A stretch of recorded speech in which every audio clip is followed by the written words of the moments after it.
Gunsmoke, brought to you tonight by Plymouth, with an invitation for you to visit a Plymouth dealer's tomorrow.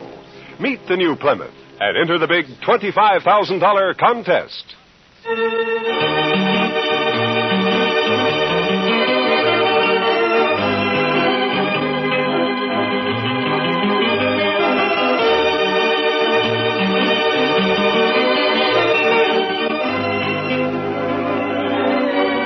Throughout Kansas and in the territories on west, there's just one way to handle the killers and the spoilers. And that's with a U.S. Marshal and the smell of Gunsmoke. It's here, a new kind of low-priced car. The exciting 53 Plymouth, completely new, completely beautiful.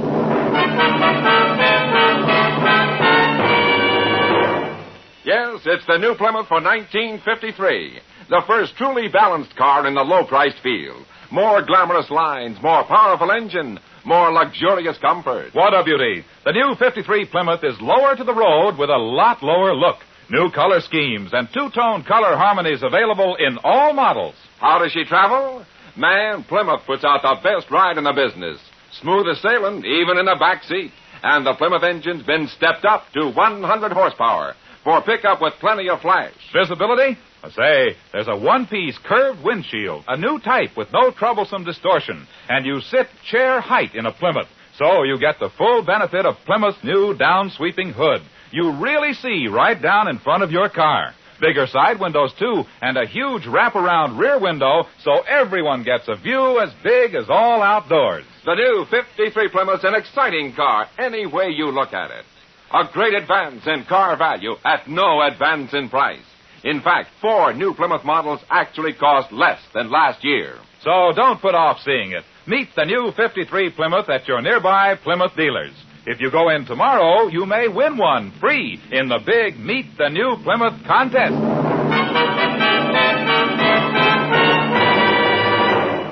And now, Gunsmoke, starring William Conrad. The story of the violence that moved west with young America. The story of a man who moved with it. Matt Dillon, United States Marshal.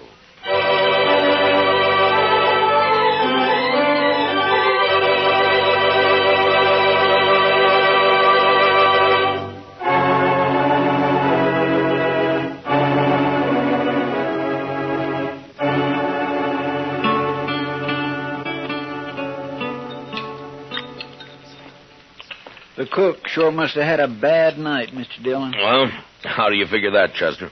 Well, sir, I never saw so much chili pepper on a couple of poor eggs. He must figure everybody's got a hangover this morning. Almost everybody usually has of a Sunday around here. Well, now, I clean forgot all about it being Sunday. No. So that's why Jim Cobbett's all dressed up over there, huh? First time I've ever seen him with his hair combed in. Well, haven't you heard about Jim, Chester? He's going to get married. He's got his wife-to-be coming in on the train from back east today. Jim Cobbett? Yeah. Well, now, what sort of a woman would that be, Mr. Dillon, who'd come clear to Dodge City to marry a fellow like Jim? No, Jim's a good man, Chester.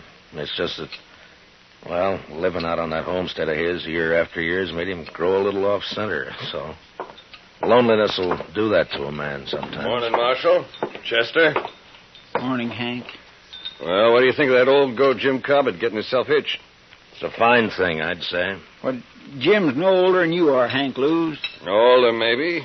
A lot less respectable. Now you're talking your usual nonsense, Hank. Am I, Marshal? What about Jim's first wife who disappeared off of that place he had up north on Hackberry Creek? Just plain disappeared, she did. Jim never explained that, and nobody ever saw her again either. Oh, you're worse than an old woman with your gossip, Hank. Jim's never done anything to you, Hank. Nothing except stake his homestead on the only spring south of the Smoky that didn't dry up. Cheated me out of it, that's what. He filed his claim 2 weeks before you did, Hank, and everybody knows it. Sneaked into town, that's what he did. Sneaked into town, behind my back. Still telling your lies, ain't you, Hank Lewis? Now, you keep away from me, Jim. Keep away. I've never bothered you, Hank. But I hear you talking around Lila. When she gets here, I'll hurt you. I'll hurt you bad. What is it you want to hide from her, Jim? Maybe that business about your first wife? All right, don't touch that gun, Hank. Not a move. You arrested Marshal. You saw it. Get up. Put him in jail now. I didn't touch him. Shut up. Now, you're just lucky you weren't killed. Now, you get out of here and stay away from Jim. It's his wedding day, and if I find you bothering him again, I'll throw you in jail. Now, go on, move. Fine all we got around here, man. Nothing happens. Sorry to make trouble, Marshal, but I won't hold for his making that talk around Lila. Oh, forget it, Jim. Just keep clear of him for a while.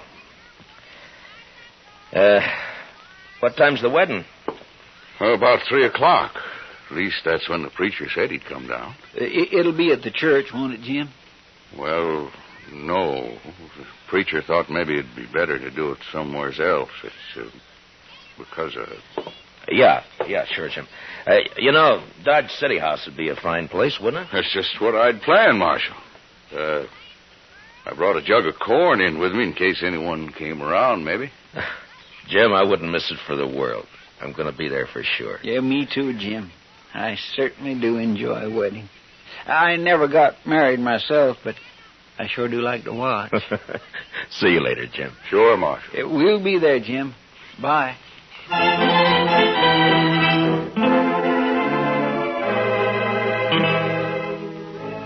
Jim's bride, Lila, turned out to be a handsome, high-strung woman with nervous black eyes and a manner that bespoke a gentle breeding and background. I watched her, and I wondered how she'd ever make out in this crude, raw country she'd chosen to come to. It was never mentioned how she and Jim had got together, but the few friends who gathered for the wedding didn't care. We were all pleased that Jim finally had a wife to break the loneliness that he'd set upon himself for so long. And after the brief ceremony at the Dodge City House, we told him so. Well, it's about time, Jim. If you don't mind my saying so, ma'am, you should have filed on him long ago. Why, yes. I mean, of course. Open the jug on the table there, Si. It's good corn. Well, thank you, Jim. My throat is a mite dusty. Help yourselves to the liquor, boys. Thank you. Well, congratulations, Jim. And Miss Cobbett, my best wishes to you, ma'am. Thank you, Marshal Dillon. Now, you make Jim bring you to town and see us once in a while.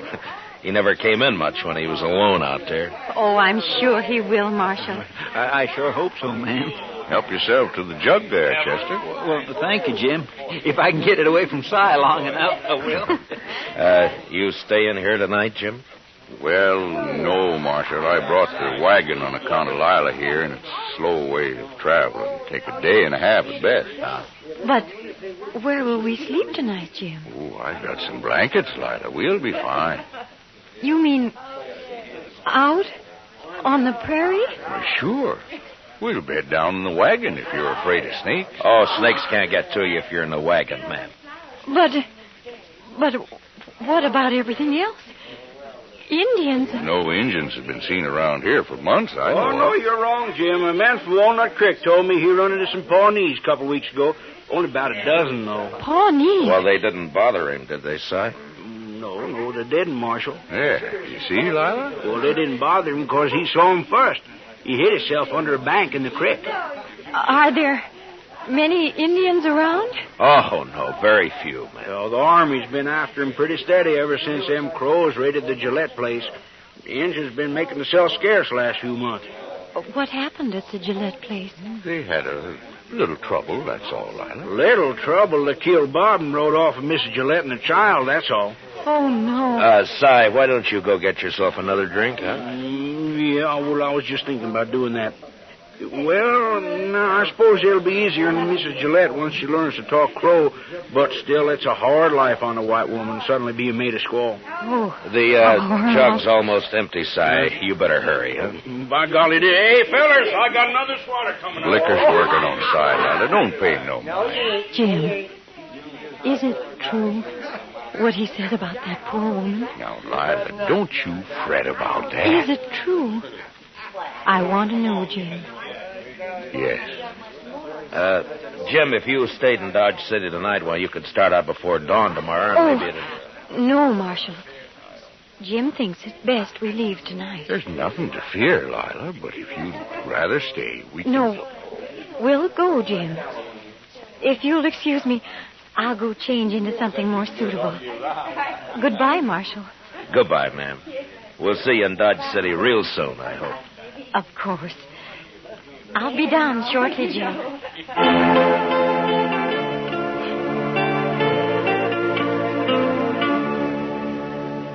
Maybe it was best that way for Lila to face out her first night on the prairie, not far from Dodge. Nothing would bother him that close to town, and it'd make it easier for her on the next night. And they left. And that's all we heard about him for, a month or so. Dodge City was fairly quiet, except for 1 week when a Texas herd arrived. 2 boys were killed the next night, and another a few days after. But then things cooled off and became peaceable again. Hank Blues is in town, Mr. Dillon. Oh, no, Chester. Well, there ought to be a law against it, that's all. He said he was coming here to see you in a few minutes. Look, you talk to him, Chester. I think I'll go upstairs and pick on the doc for a while. Oh, he doesn't want to see me, Mr. Dillon. I'll send him up when he comes. Chester, no. Yes, sir, but he'll ask me where you are, sir, and then what am I going to tell him? Marshal, I want to talk to you. Well, all right, Hank. Go ahead, talk. You think I was lying about Jim Cobbett, don't you? Well, listen to this, Marshal. Lila's disappeared, too. What? I saw it with my own eyes. I saw she isn't there. What are you talking about, Hank? I'm telling you, Marshal, Lila's gone, just like Jim's first wife up on Hackberry Creek. She's plain disappeared. Well, go on. Well, I got a runty bay mare that's always running off, and I rode by Jim's place to see if he'd seen her. Jim was just sitting there, and he hardly paid me any mind at all. He was all alone, and when I asked him about Lila, he just walked off, wouldn't say a word. Well, maybe she was just out on the prairie somewhere. Then she stayed a long time. I was back next day and still didn't see her. Stock's gone, too. When was this, Hank? About a week ago. Now, Marshal, I think you ought to get out. I do my own thinking, Hank. Well, all right. But you better get out there, Marshal. I've told you now. Yeah, you've told me, and you can forget it. Just stay away from the Cobbett place, you understand? All right, Marshal. I've done my duty. You better do yours. Goodbye, Hank. Well, Goodbye.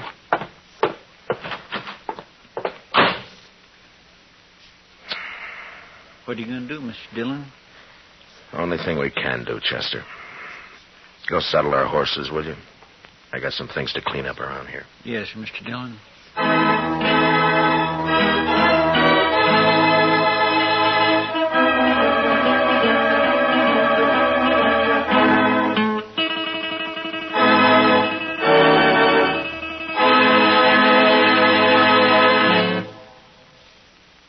Big doings at all Plymouth dealers. Tomorrow, go in and meet the new Plymouth, the new kind of low-priced car. And enter the big $25,000 Meet the New Plymouth contest. All you do is look her over, compare, ask questions. There'll be people on hand to explain the new body design, new type suspension, new springing, how they combine to give you a ride that's unbelievably smooth. The first truly balanced ride in the low-priced field. Believe me, you'll be enthusiastic. So just transfer that enthusiasm in 50 words or less to a contest entry blank. Tell what you like most about the new, truly balanced Plymouth for 53. That's all there is to it, and you may win a 53 Plymouth or one of hundreds of cash prizes. But entries must be mailed by Monday midnight. So hurry. Get an official entry blank containing all the easy rules tomorrow when you go in to meet the new 53 Plymouth. Now, the second act of Gunsmoke.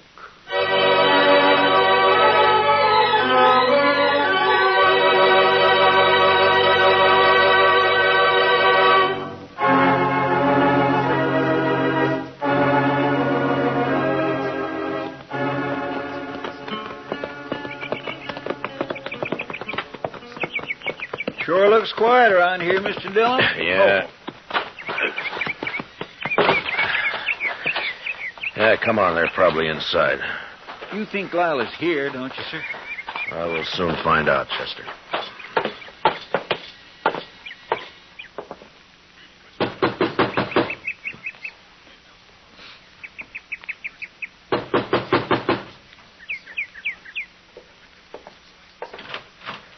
Hello, Jim. Hello, Marshal. Chester? Hello, Jim. Come in.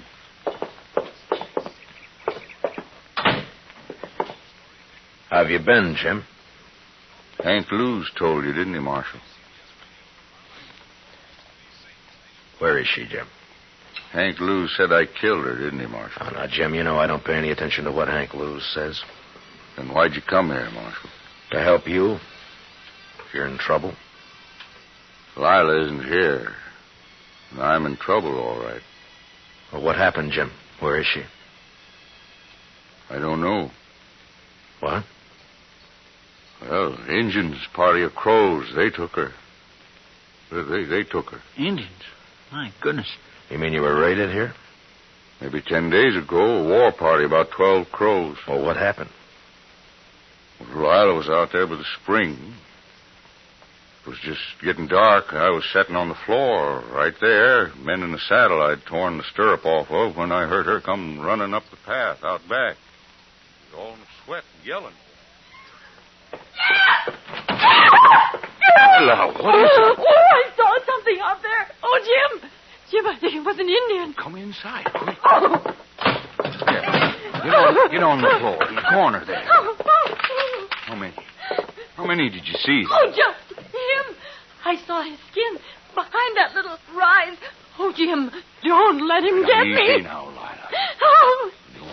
Oh. Well, I don't see a thing out of this window. Take a look over here. Nothing. Must have heard you yelling. Oh, Jim, what'll we do? Stand them off, that's all. Oh, Wait a minute. There's one. oh no. Getting hard to see. Jim, the other side. They'll sneak up on the other side. Might be one behind that log out there. Oh, no. But we'll just wait. Oh. They'll get bolder in the dark. I can pick them off easy. Oh, Jim. Jim, they'll carry me off like they did that other woman. I can't stand it, Jim. Here. Take that 6-shooter. Yes, I will. I will. It won't take you while I'm alive. I promise you that, Lila. Wait a minute. They're down at the corral. Oh, no. They're after our horses. Oh. That'll show them. Here he goes. There was one behind that log. Oh, Jim, I can't stand it.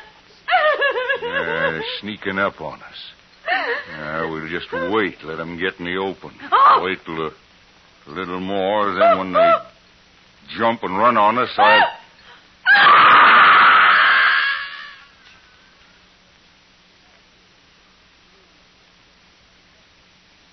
Well, go on, Jim.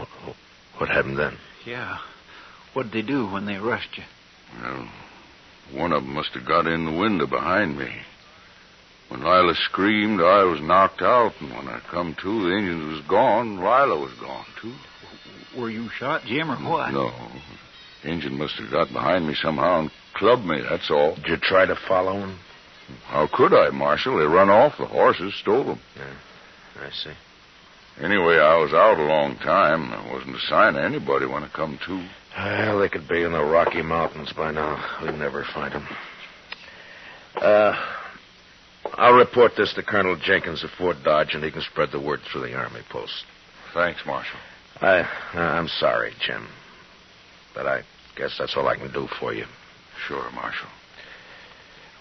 Come on, Chester. Let's take a look around outside and then get back to Dodge City. Yes, sir. So long, Jim. I sure am sorry it happened. So long.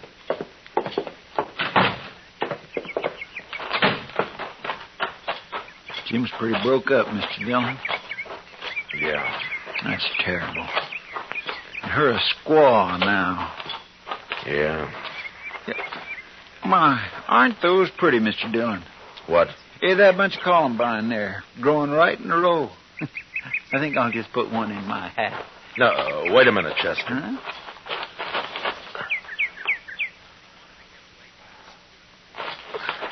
I wouldn't pick them, Chester.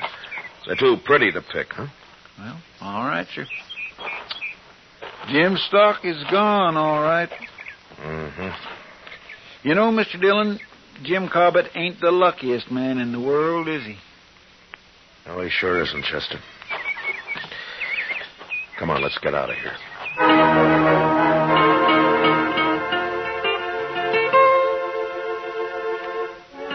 It was the day after we got back to Dodge City that the trouble started, as I expected it would.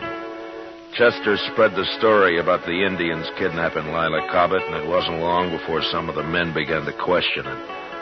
And a group of them, headed, of course, by Hank Lewis, came to see me. Marshal, we want to know when you're going to arrest him. Hank, it'd be better if you'd let somebody else do the talking. Your record against Jim Cobbett's pretty strong. Marshal's right, Hank. You always did talk too much anyway. I want justice done, that's all, and I mean to get it. Oh, shut up, Hank. Marshal, Hank sort of talked us into thinking you don't aim to do anything about Jim Cobbett. Is that true? Well, what's your idea, Merritt? Well, go out there and arrest him and find Lila's body if you can. You think Jim murdered her, is that it? Looks that way. You sure don't believe his story, do you, Marshal? No, not all of it. Jim did her in just like his first wife, that's what. It's a sure thing Marshal no Injuns would have stolen the woman and left Jim lying there without scalping him. Injuns just being made that way. Merritt, I don't know what happened out there, but I'm going to find out. Then what are you waiting for, Marshal? The doc. The doc? What's he got to do with this? Well, Miss Prilifew had a baby this morning. The doc was up all night, and he's sleeping today. We're going to ride out to Jim's tomorrow. Well, I don't know what you need the doc for, but we'll wait and ride out with you. You won't ride anywhere, Hank. When I need a posse, I'll ask for it. And I don't want a single man of you anywhere near the Cobbett place. Is that clear? All right, now get out of here. I got work to do.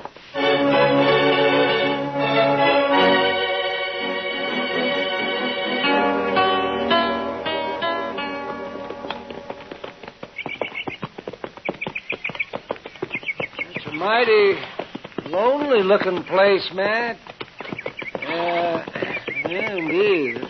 I wonder what Lila Cobbett thought when she first saw it. She must have been mighty fond of Jim to come here at all, seems to me. Yeah. Well, I hope Jim's still there. Isn't that him there? Down by the corral there, isn't it? Oh, yeah. He's got a new horse. Oh.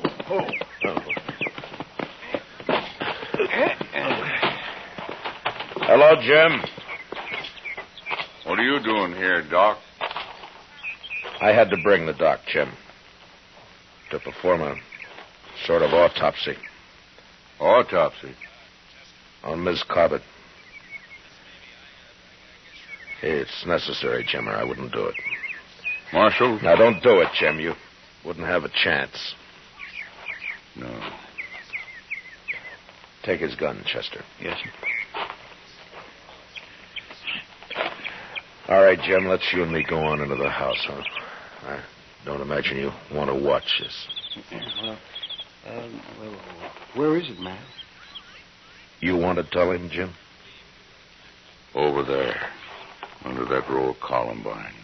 Well, So, that's why you wouldn't let me pick any, Mr. Dillon. I watered the ground a lot to make it hard. It was a good job, Jim. Come on, let's go in the house. Shovels out back of the corral. I'll get it. Well, all that water and it didn't do any good.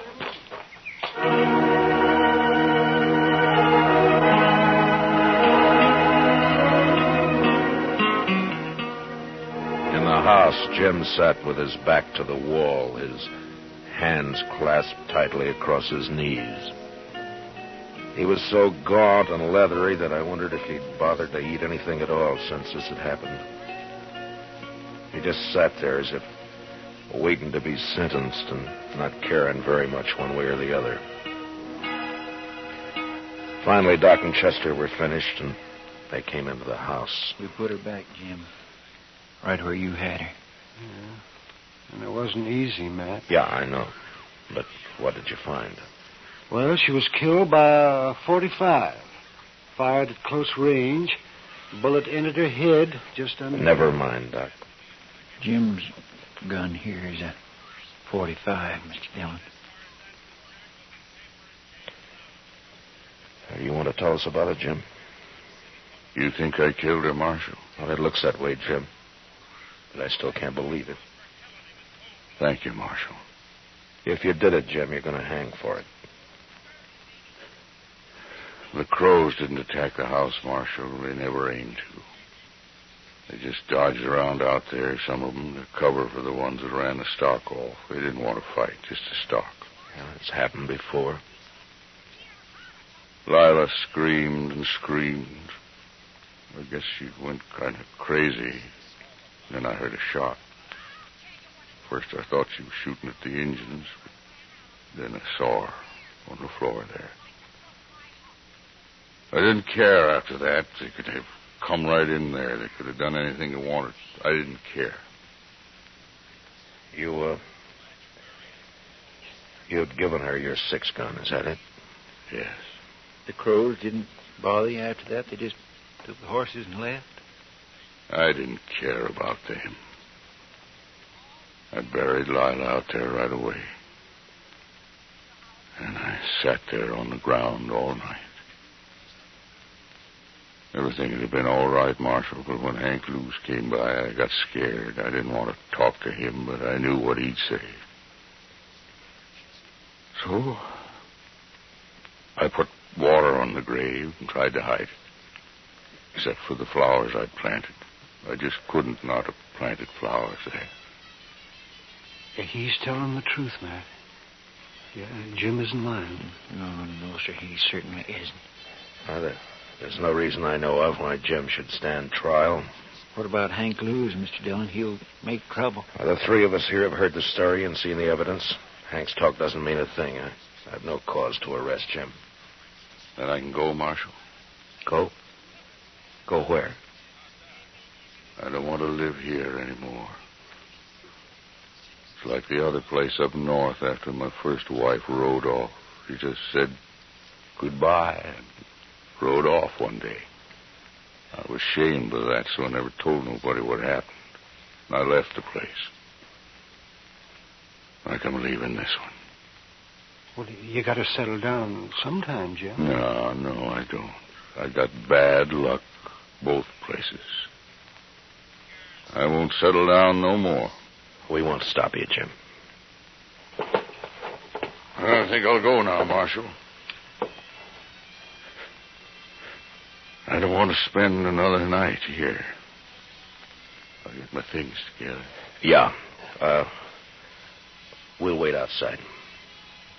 Come on, Chester. Doc.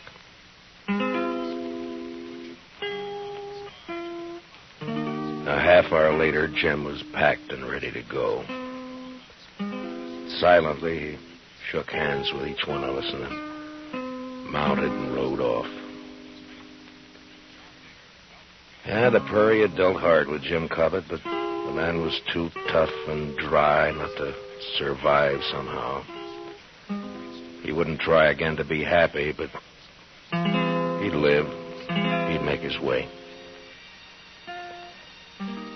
We watched him disappear while the sun went and the land cooled and became still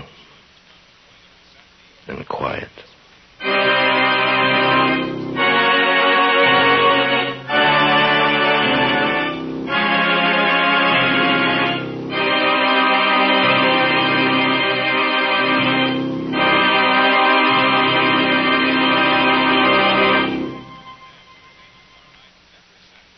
Hurry! The Big Plymouth contest closes Monday midnight. Your last chance to win a new 53 Plymouth free or a big cash prize. Go to your nearby Plymouth dealers tomorrow. Meet the new Plymouth. Look it over stem to stern. Ask questions. Find out all about this new kind of low-priced car. Then, on an official entry blank in 50 words or less, tell what you like most about this great new beauty. But remember, entries must be mailed by Monday midnight, so be sure to visit your Plymouth dealers tomorrow to pick up your contest entry blank and meet the new 53 Plymouth.